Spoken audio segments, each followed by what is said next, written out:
A very good evening to you. You're live here on GHOne TV. It's time for News Tonight with me, Natalie, for a look at our top stories. Coming up this evening, government rescues 61 Ghanaians and repatriates 45 from fraudulent recruitment and trafficking syndicates operating across West Africa.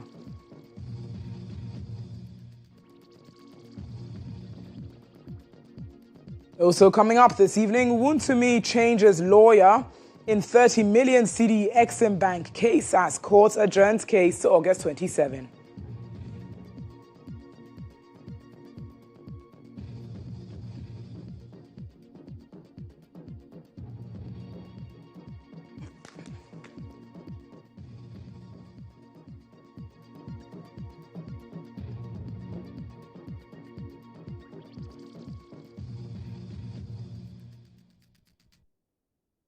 Ablakwa announces government's comprehensive support package for Ghanaians evacuated from South Africa.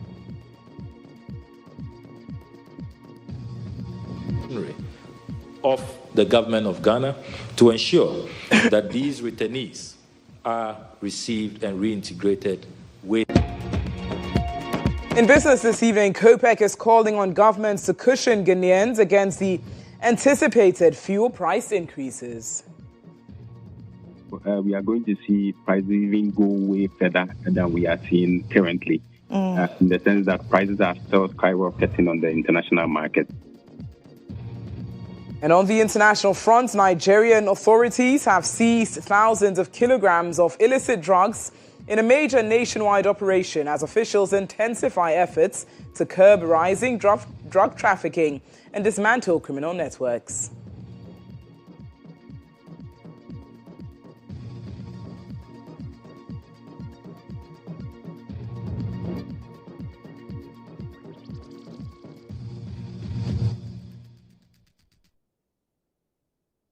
Bring you the details of these top stories and much more news here on News Tonight. Do stay.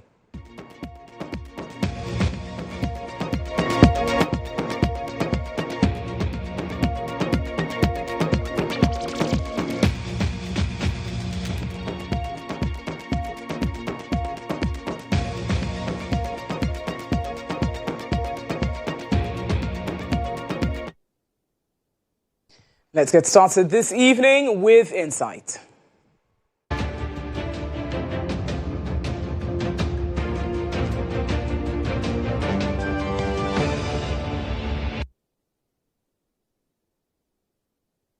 On Insight tonight, the Minister of Foreign Affairs, Samuel Okudzeto-Ablakwa, says government has mobilized the full machinery of the state to ensure that evacuees from South Africa receive a comprehensive support, including a 5,000 cedi reintegration grant, 500 cedi travel and transport allowance, relief items from NADMO, and free NHIS registration.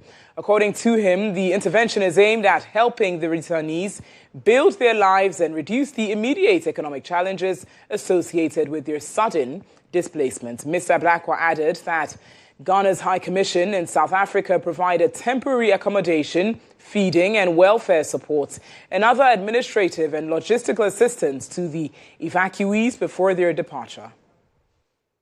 The government has mobilized the full machinery of the government of Ghana to ensure that these returnees are received and reintegrated with dignity.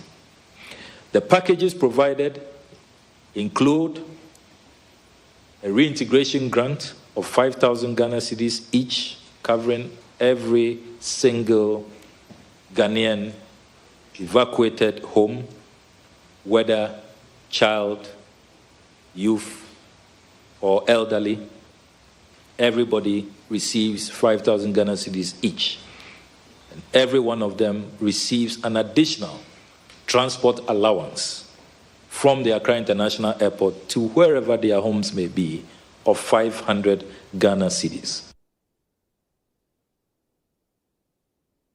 Let's head over to the phone lines now and engage the International Affairs and Diplomacy for the University of Ghana. That's a professor with that department, Daniel Dramani Kipo.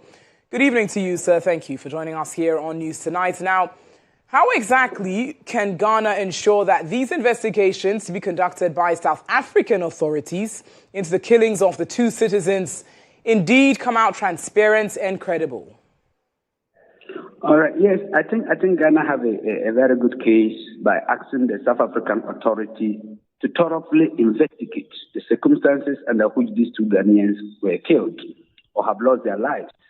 Because Ghana will always protect the citizens wherever they are.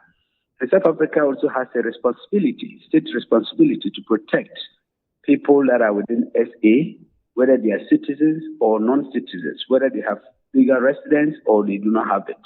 They have a responsibility to protect them. And so government of Ghana has done the right thing by asking them to look into it.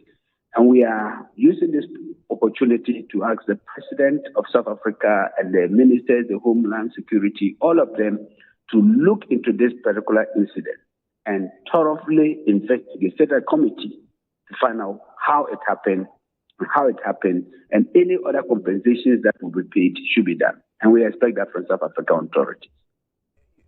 We expect that. Now, would you say that Ghana should continue to push the demands that was presented at the African Union Assembly, or probably explore alternative diplomatic measures? Yes, I think Ghana still maintain its bilateral relations with South Africa, and we have strengthened it since 2018.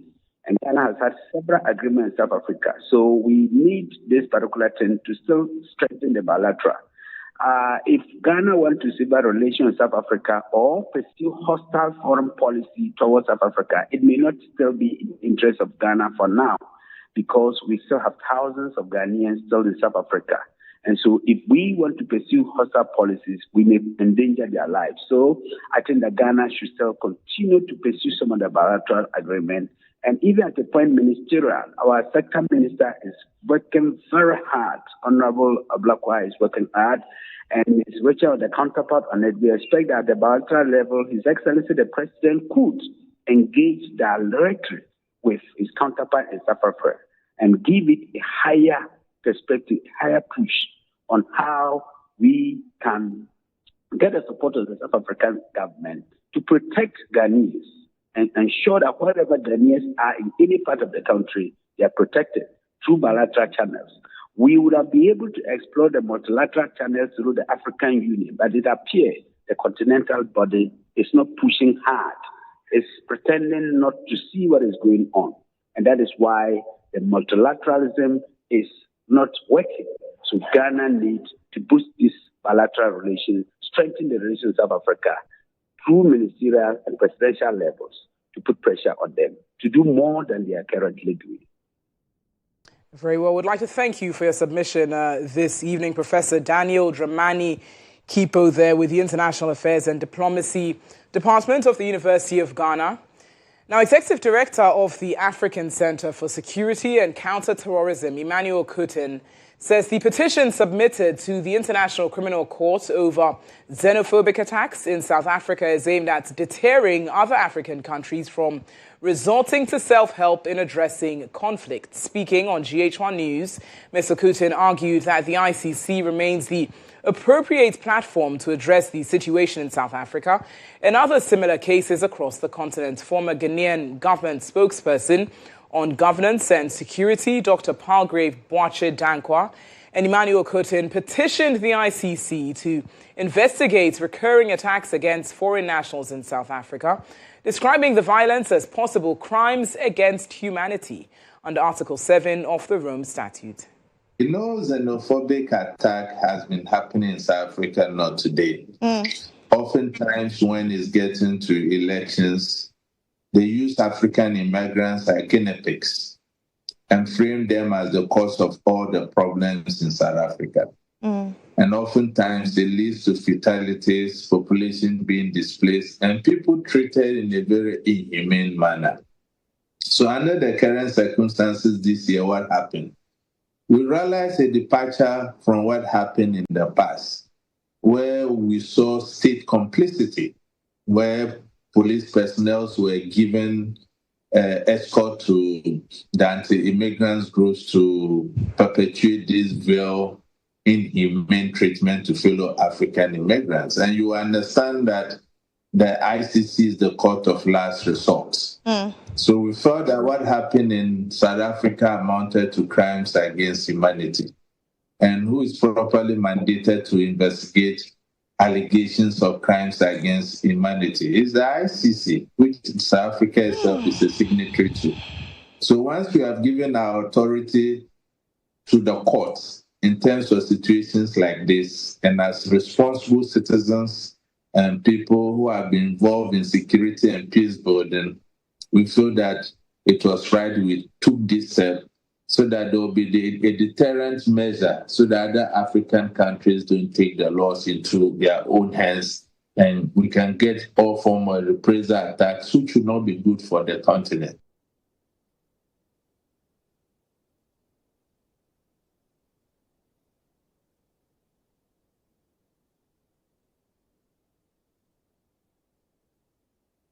Let's stay on this now. Joining us via phone is the professor in international law and human rights at the University of Ghana, Professor Appiah Etua.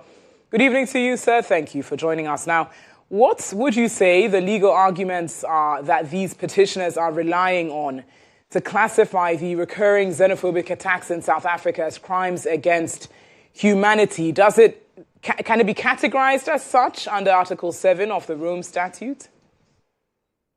Thanks for having me. Yes, it's possible to capture it under crimes against humanity. If you talk about crimes against humanity, it's an international crime. And what it means is that it violates a sacred law in international law called the GHOne, which binds all the international community as a whole. And so if you violate it, the state itself is not held directly responsible, but certain individuals, prominent people in the state, like it could be the president, the prime minister, senior army commanders, and so on, who could be held responsible. And when you talk about crimes against humanity, it should have been done in a systematic fashion, and it involves certain crimes such as murder, extermination, enslavement, deportation, and the rest. So if you look at the facts critically as to what has transpired in South Africa in the past 2-3 months, you could see a pattern where murder is involved and it's done in a systematic manner. It is not done directly by the state, but the bottom line is that if there's a duty on the state to protect people on its land, whether citizens or even illegal people, and so there's a duty to protect the people on your land. If you are not able to protect them, other entities that violate their rights are supposed to investigate and prosecute them.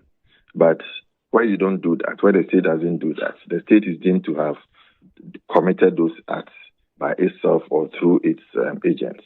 And so in this particular context, if you look at where these xenophobic attacks have been going on and the state has not taken any action to arrest and prosecute, then the state could be held to be responsible. So it's on that basis that those two Ghanaians have brought the matter before the ICC. But let us note that those individuals under the ICC system, individuals cannot bring an action against the state. They can ask the prosecutor to initiate investigations, and on the office's own proprio motive, the prosecutor, based on enough evidence found through its investigations, can decide that the matter should refer to a particular chamber for a final determination to be made and for the matter to be brought for trial. Very well. Right. Now, a key point you raised there with regards to the state addressing the issue or otherwise, considering the ICC's principle of complementarity, which in essence says that the ICC is a court of last resort, how likely is this petition to proceed if South Africa at some point demonstrates that its domestic legal system is actually addressing the issue? Yes, if there's enough evidence to support that, South Africa is taking certain steps to prosecute those who have been arrested, then the matter should be left in the hands of the South African courts to deal with the matter. Yeah, but my argument is that based on the fact that South Africa itself looked the other way when these violations were taking place, and so South Africa is deemed to have adopted or endorsed these acts. It dilutes the ability of South Africa to make a case, strong case, that its court can independently and objectively, on a neutral basis, do investigations and prosecute. That is how I see the case. Very well. I'd like to thank you very much for your time this evening. Professor Appiagyei Etua, there, Professor in International Law and Human Rights at the University of Ghana, with details on that related to the xenophobic attacks in South Africa. That wraps up Insight for tonight.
You're welcome back to News Tonight here on GHOne TV.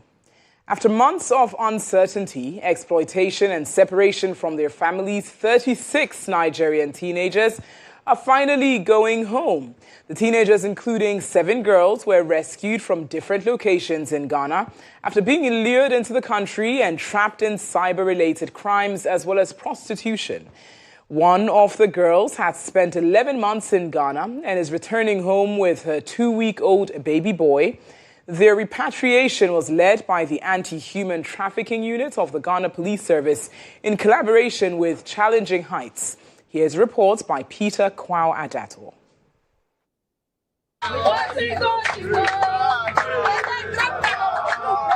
For these teenagers, the journey home is more than a trip across the border. It is a return to freedom. They are among Nigerian nationals rescued from trafficking situations and exploitation in different parts of Ghana.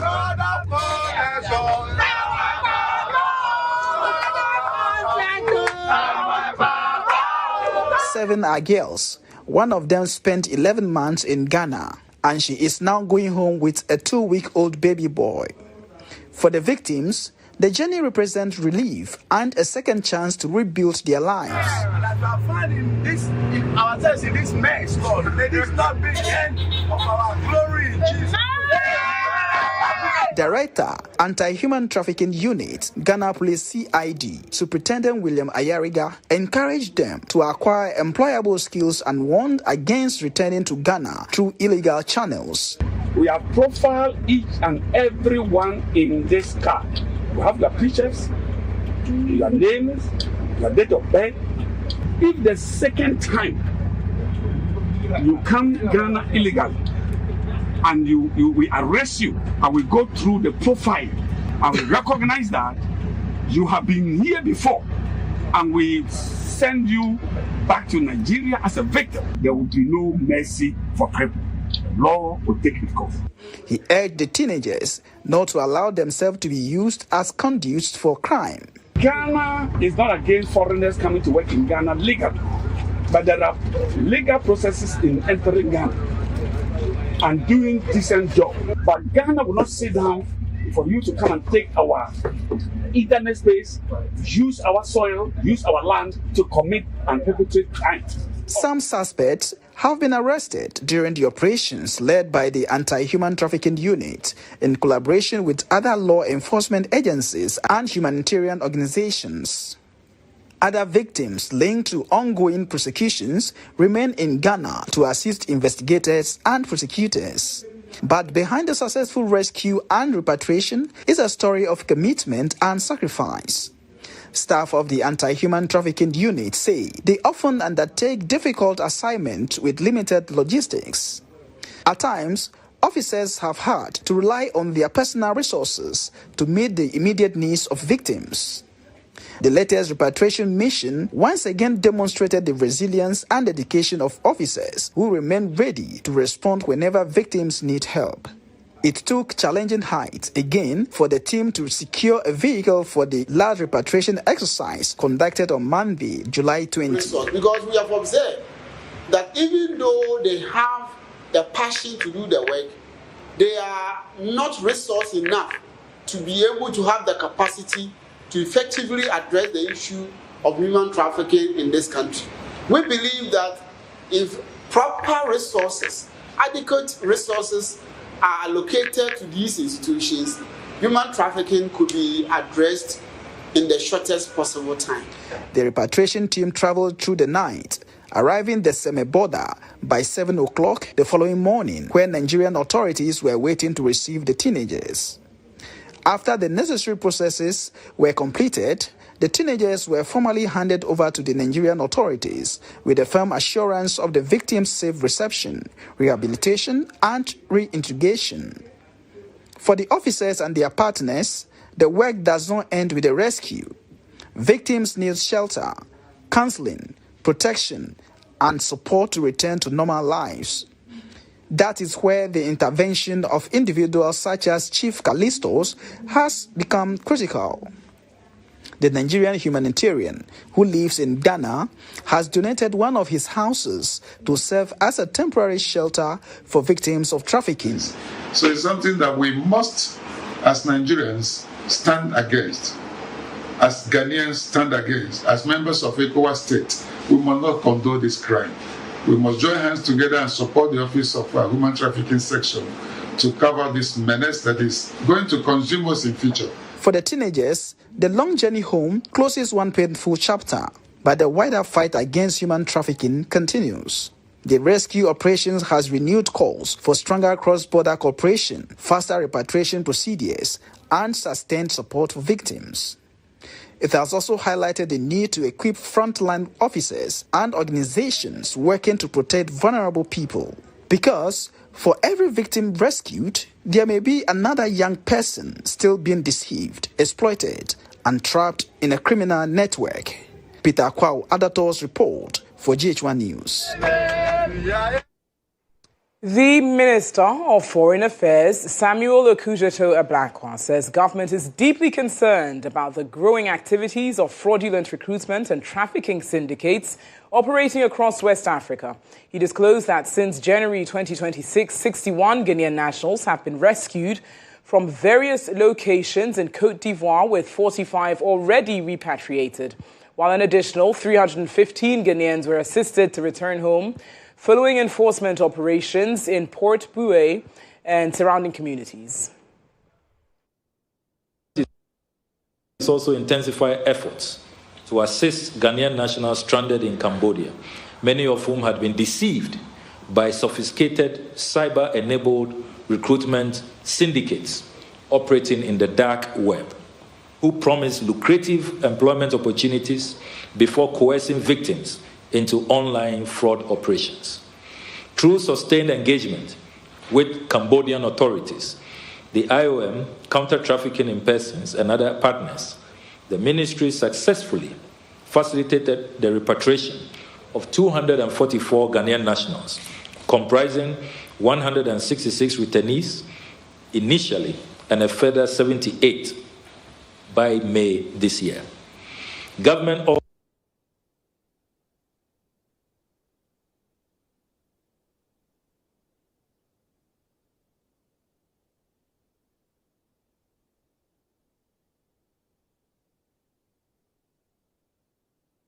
Let's turn to some other news this evening, as the Industrial and Commercial Workers Union, ICU Ghana, has kicked against moves to transfer a majority stake in the Volta aluminium company, Valco, to a private investor, demanding that government halts the process, while the Ghana Integrated Aluminium Development Corporation maintains that it is pursuing a co-ownership arrangement aimed at reviving the state-owned company. ICU Ghana says it remains unconvinced that workers' jobs and Valco's long-term future will be protected. The union has further threatened action if it continues and its concerns are not addressed.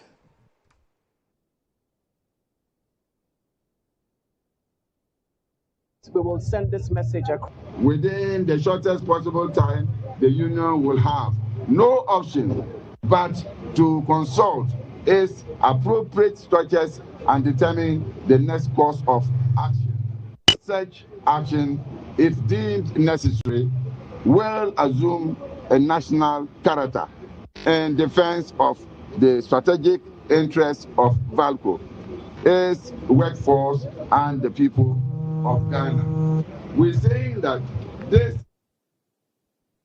On her part, that's the mayor of Tema, Bright, received the petition from protesting workers whilst assuring them that their concerns would be forwarded to President John Dramani Mahama for consideration. She also urged them to remain calm and allow due process to take its course.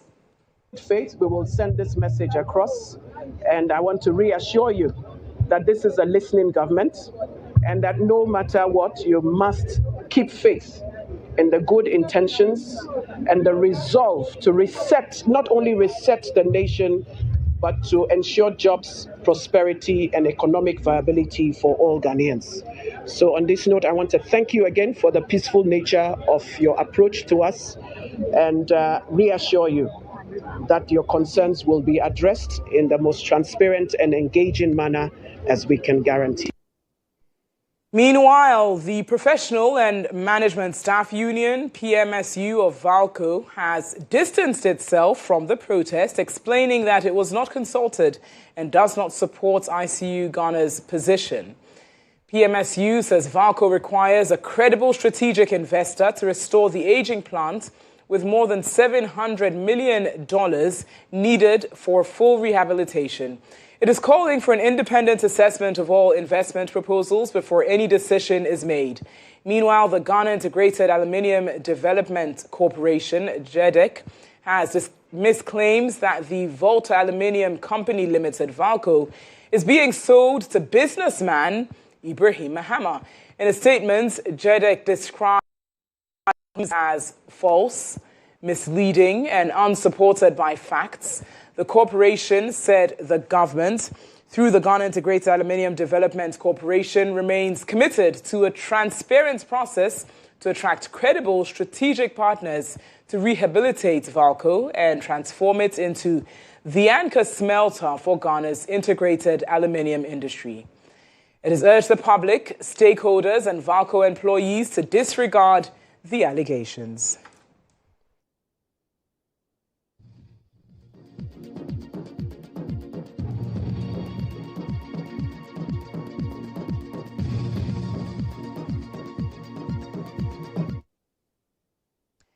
In other news, there was drama at the High Court today as former Asante-Achim North MP Andy Appiah-Kubi withdrew his legal services for MPP's Ashanti Regional Chairman Bernard Entry Boesiako, popularly known as Chairman Wuntumi, in the ongoing Exim Bank case.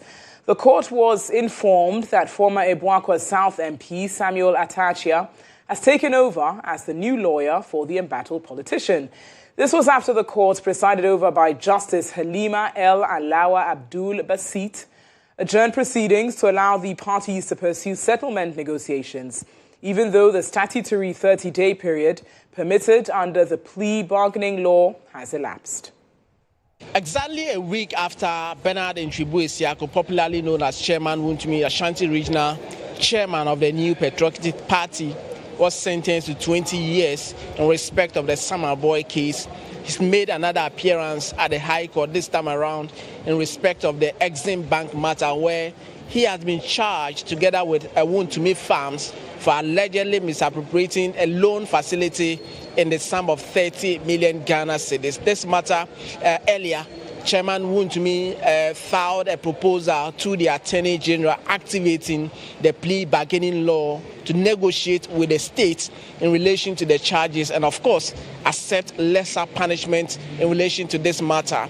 But, of course, the court, as per the law, has asked the parties to negotiate within the 1-month period. Today, the parties have appeared in court and negotiations appeared to have broken down. Lawyer for the accused person, Samuel Atachia, indicated to the court that, first of all, the previous lawyer for Chairman Wuntumi has withdrawn his services and now he is the new lawyer on board. However, despite the fact that negotiations are broken down, they are still desirous and have negotiations with the state. Believe that further date will help the parties negotiate with the states on the process on this particular case and all of that. Deputy Attorney General Dr. Justice Shremsai also acknowledged the position of Samuel Atachia and believed that the development that led to this case not achieving a full success was because Chairman Wuntumi was sentenced a week ago and his lawyers could not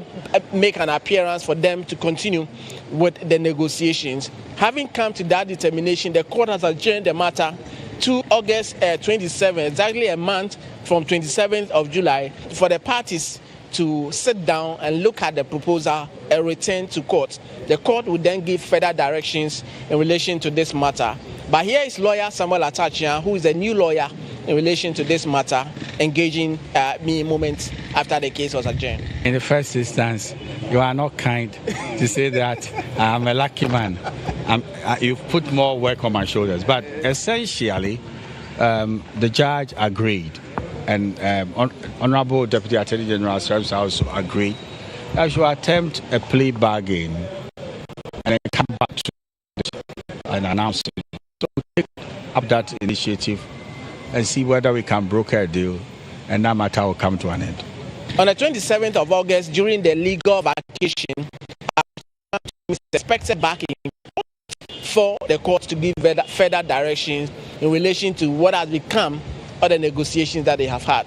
Chairman Wuntumi was present in court, white long sleeve and a black trousers, looking very composed, looking very calm, as officers from the Ghana Prison Service accompanied him to the court. From the law court complex here in Accra, Natalie, GHOne. And away from the courts, over 240 widows and orphans in the Kusak traditional area of the Upper East region have received food items and cash support from the Inshallah Foundation. The intervention is aimed at easing the burden on vulnerable families and helping orphans remain in school.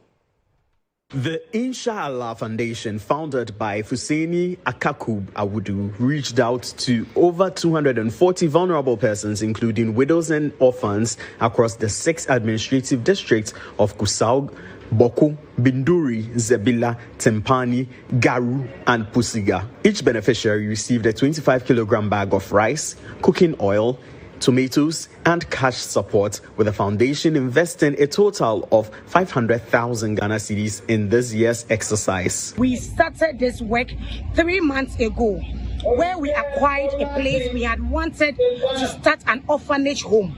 Since the whole of Kusa traditional area, we don't have an orphanage home.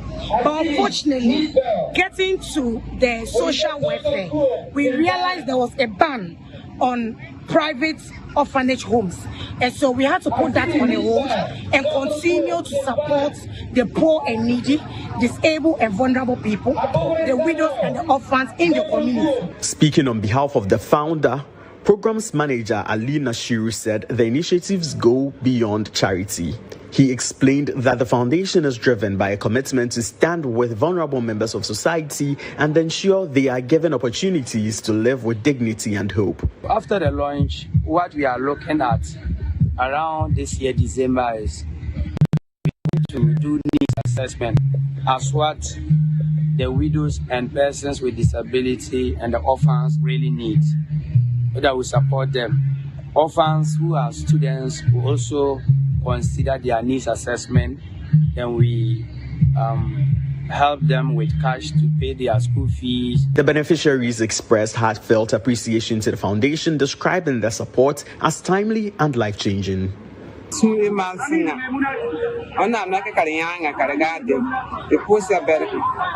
Bonzugo, Fuya Pazab, Haden Kafananye, Undi, Cantes, the Atum Particity, Kunam Pupaya Lapua, Ama Onzi, Barkersia Kinala, when I'm not so clean, Lepan Kasumu, what is it to me, Lepa, Letin Tamantos, Ledene, Katanayang, Kalasasu, Begela. The Inshallah Orphans and Widows Foundation says it plans to make the outreach an annual program and will continue identifying the specific needs of widows and orphans to provide more targeted support across the region.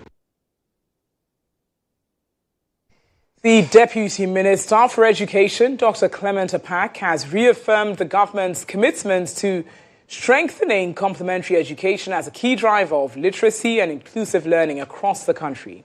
He noted that investing in the sector is essential to expanding education opportunities, particularly for learners in underserved communities. Dr. Apak made these remarks during a ceremony to donate IT equipment to the Complementary Education Agency, where he explained that the equipment would enhance the agency's operational efficiency, improve data management, and support effective monitoring of its programs.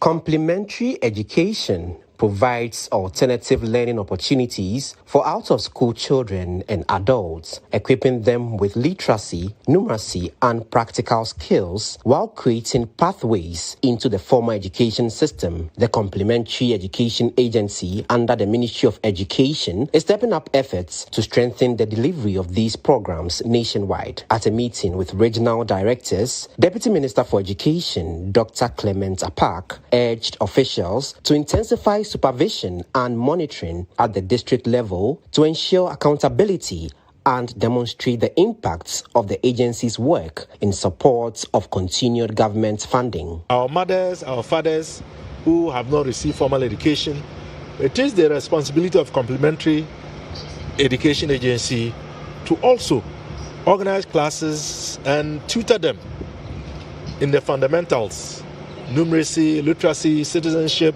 and in these days, even basic computer knowledge, so that they can become full functioning members of society. When we say we don't want any Ghanaian to be left out, it is the Complementary Education Agency that covers all Ghanaians who currently are not in formal education. As part of efforts to improve operations, Dr. Clement Apak presented ICT equipment to the agency for distribution to regional and district offices. So this equipment is to enhance the work of the regional directors, and we expect that it will trickle down to the district directors so that as many Ghanaians as possible who need the services of the Complementary Education Agency would be given those services. So we are prioritizing Complementary Education Agency, and I must say that they are doing a good job. Executive Director of the Complementary Education Agency, Daniel Kwesi Ashiama, welcomed the support and appealed to corporate organizations and development partners to complement government efforts by investing in the agency's program to help reach more learners nationwide. We are dealing with a 30 desktop and then 30 printers. On this short note, I would like to appeal to all Ghanaians who feel like supporting us, because we have 261 districts and we are in representation in all these districts. Our budget is small, and so we started with this. Next year, what we are going to do is that we are going to acquire more computers, and those who would like to help us too, and start giving those districts that meet our target. The Complementary Education Agency says sustained collaboration between government, the private sector, and development partners will be critical to expanding educational opportunities, reducing illiteracy, and ensuring that no learner is left behind. So live here on News Tonight with me, Natalie Fort. Accra Academy has commissioned a state-of-the-art media center to enhance teaching and learning while equipping students with practical media and digital communication skills. The facility, funded by the Aoba Bleo 2004 alumni body, is expected to bridge the gap between academia and industry by improving access to information, strengthening research and critical thinking, and preparing students for higher education and the technology-driven workplace. The project was conceived after the alumni identified a growing disconnect between the classroom education and the industry, particularly in the areas of information, communication, and technology. The facility is designed to improve academic performance, develop communication and digital media skills, and prepare students for opportunities in the modern world. Headmaster of Accra Academy, Ebose, says the media center will provide students with practical exposure to modern broadcasting equipment and create opportunities for them to pursue careers in the media industry. It's a form of training even for them. On the campus, some of them get opportunity of what? Experimenting with equipment. And we definitely in the future will not be surprised when such students end up at what? CNN, BBC, as well as GBC. President of the Accra Academy Old Boys Association, Bleo 2004 alumni body, Kofi Amwa Ewua, says beyond training students in media production, it will encourage students to produce credible and inspiring stories about the school. I put this in place and use it as a training ground for the students, and then get them to know how to put out the positive stories early, so that gradually more people out there that you hear will be positive news, and we hear positive news often. A member of the year group, Dr. David Kakpo Mingle, added that the media center will serve as a platform to showcase the school's achievements, strengthen engagement with old students across the world, and lay the foundation for future initiatives, including the establishment of a community radio station. It is something that is dear to our hearts. There are old boys who are scattered across the globe who do not know what is happening in the school.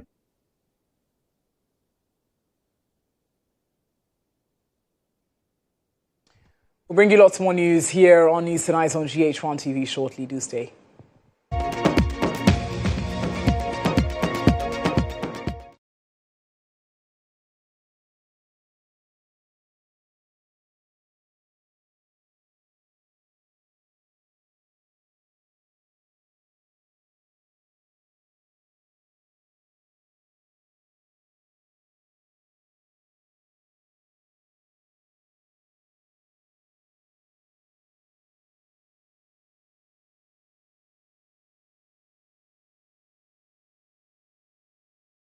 I dey send you your momo ready. Oh, wow.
Welcome back. In business news this evening, the Chamber of Petroleum Consumers, COPEC, is calling on the government to cushion Ghanaians as fuel prices are expected to rise again this week.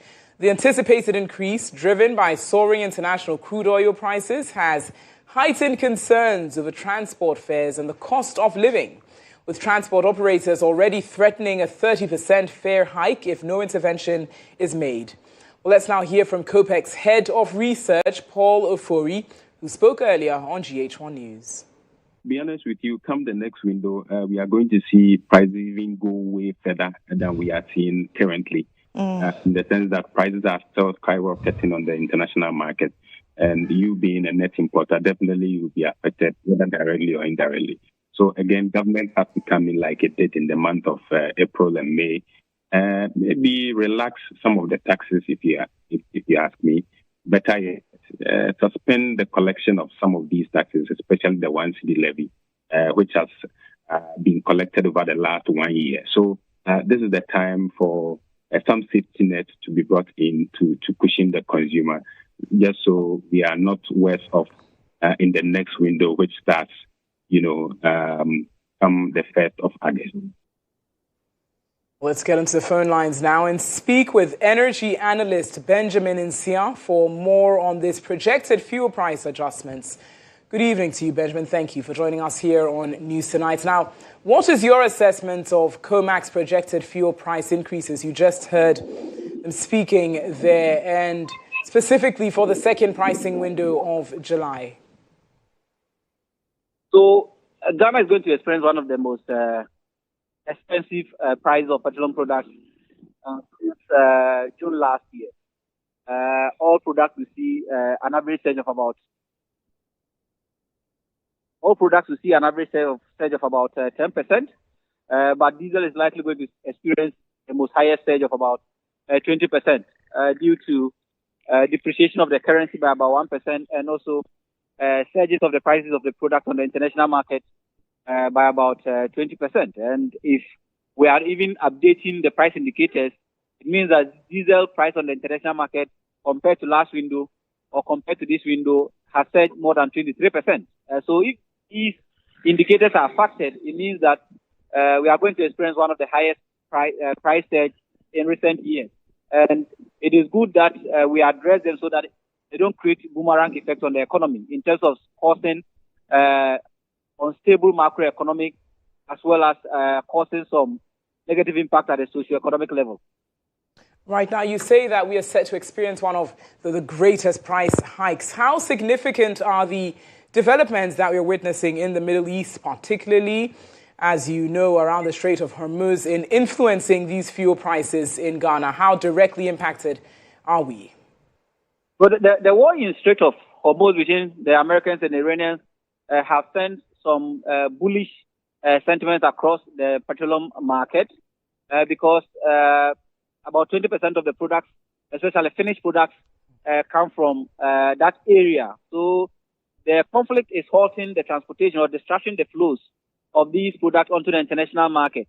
And at the time that the Russian market is also facing some challenges, as well as some European market, especially the Ukrainian market is also facing critical challenges in terms of energy supplies or petroleum supply.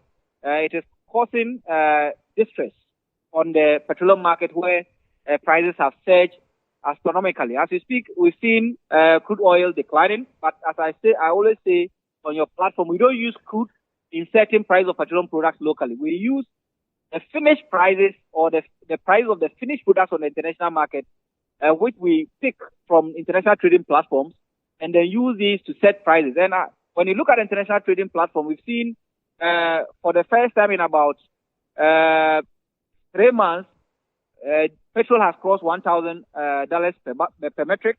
Diesel currently, as we're speaking, is doing $1,200 per metric. LPG is doing in excess of $600 metric. So all the products have seen these surges, and it is so because of the conflict in the Middle East. And I think until the conflict is resolved, we shall continue to see these price hikes. With that being said, briefly, Benjamin, what would you propose that the government could do in terms of short-term measures to cushion consumers from this rising fuel price? I think government should revert to the margin cuts. Normally, when people mention tax, tax has a lot of fiscal impact or fiscal effect because already government has projected their revenue against their expenditure. So cutting taxes is likely going to increase government deficit, or in terms of finding some revenues to rationalize the expenditure that these revenue has already been allocated for. So we fight it. But for the margins, I think that we're overpaying the margins. We are overpaying UBPS, we are overpaying primary distribution margin, we are overpaying fuel market margin, and you're also overpaying boss margin. Government should consider cutting these margins down so that when prices begin to surge, maybe government may reintroduce them onto the build-up in the near future. The second part is that as a country, we need to critically look at our pricing regime. I think that the pricing regime needs some reform because this pricing regime is not sustainable, especially at the time that prices continue to surge.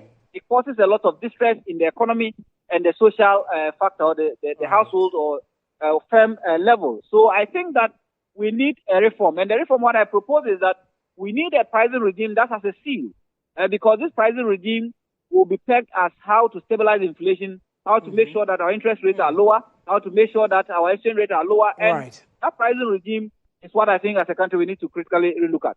Benjamin, I'd like to thank you very much for your time this evening. Benjamin Insia, the energy analyst, joining us on that issue, which wraps up the business segments for tonight. Sports News is next. The Business Brief was brought to you by CompuGhana, passion for technology.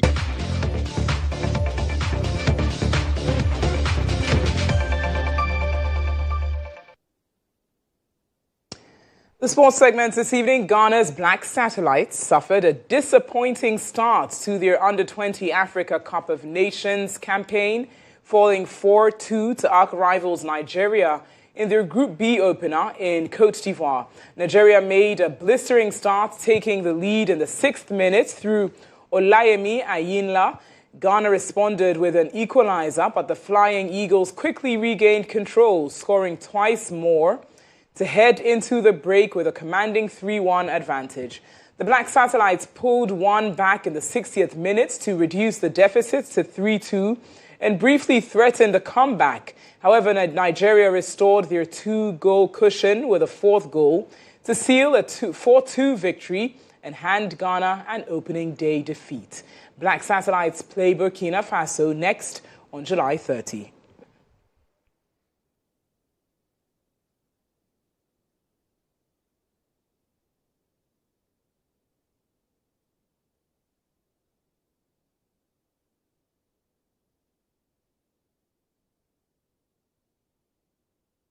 In other sports news, Ghana has ended a 39-year-old medal drought after Israel Akle and Juanita Borte secured gold in the under-15 mixed doubles event. The victory marks Ghana's first gold medal performance since Patience Opokua's triumph at the 1987 All-African Games in Kenya. The Ghanaian pair, under the guidance of Coach Amate, made history after defeating Tunisia in the final with a commanding 3 straight sets victory to clinch the gold medal.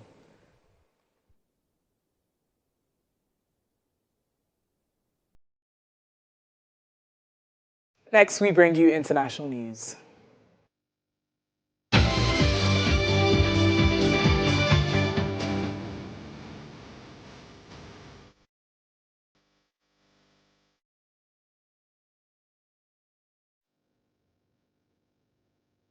Nigerian authorities have intercepted thousands of kilograms of illicit drugs in a week-long anti-narcotics operation focused on Lagos, underscoring the country's growing challenge as a transit point for international drug trafficking networks. The National Drug Law Enforcement Agency says the operation led to the seizure of more than 2 tons of Canadian loud cannabis concealed in imported vehicles, as well as cocaine hidden in food cartons destined for the United Kingdom. Authorities also intercepted large quantities of opioids and other narcotics at Lagos ports and airports, resulting in the arrest of several suspects. The National Drug Law Enforcement Agency says criminal networks are increasingly exploiting Nigeria's transportation hubs to move illicit drugs across borders.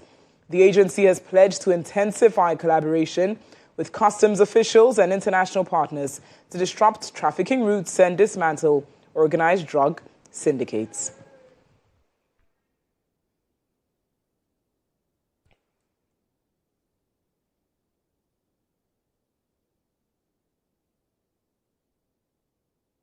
We do visit our website, that's starfm.com.gh, for lots more international and local stories. And that is how we wrap up news tonight. This evening was produced by Stella Butchway and Emmanuel Ejabing and directed by Emmanuel Soa. I'm Natalie Fort.